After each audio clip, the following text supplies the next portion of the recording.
They were big hooks, really big ones. I'm hoping to see little kids at Halloween wearing the Seneca beard.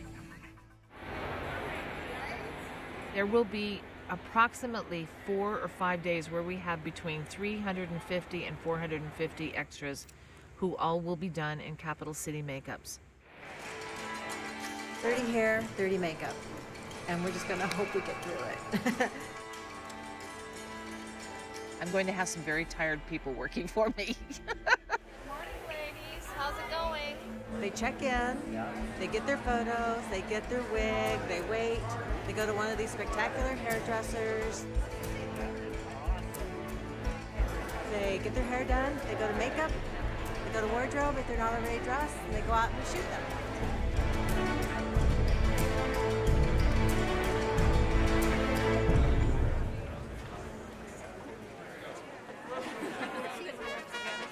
Ladies and gentlemen, your master of ceremonies, Caesar Flickerman!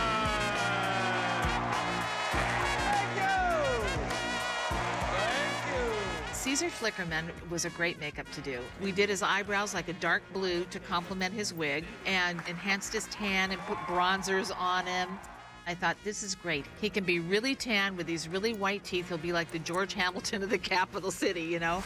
And Stanley absolutely loved it. He had so much fun with that character. Slap my hand. Do it again. No. Isn't she sweet?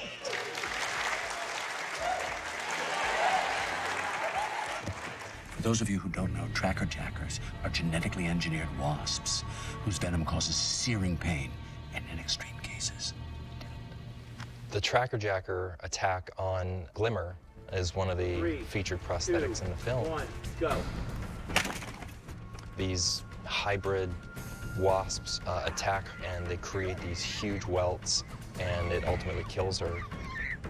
I really wanted to stick to the description in the book, and that was really horrific.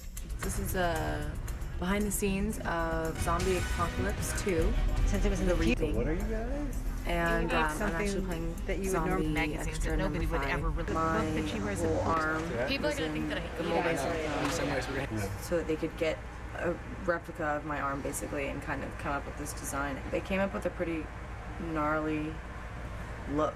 Glimmer's makeup is made out of encapsulated silicone, which means the appliances are very squishy inside, so it feels like swollen flesh. Everybody loved poking them.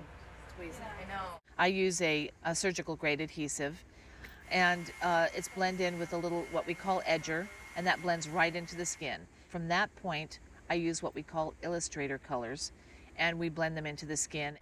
I'm actually just having really bad breakouts. Oh, okay. Didn't even notice. Just cover that up. Yeah.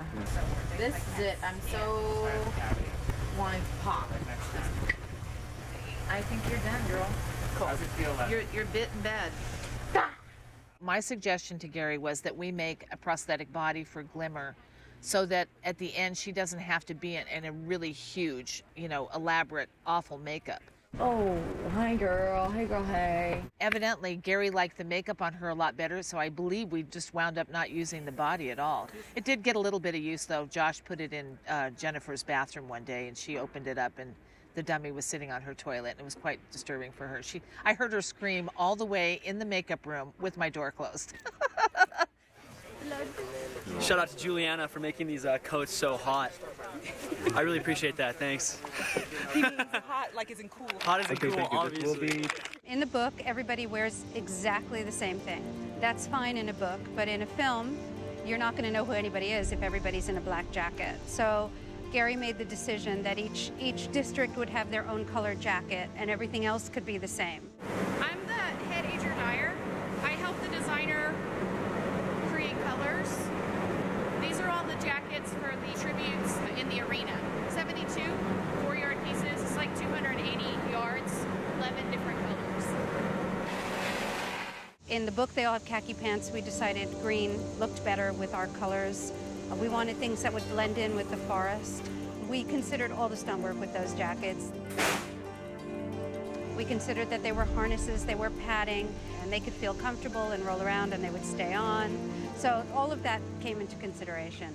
My games costume was great and the fitting. It was perfect.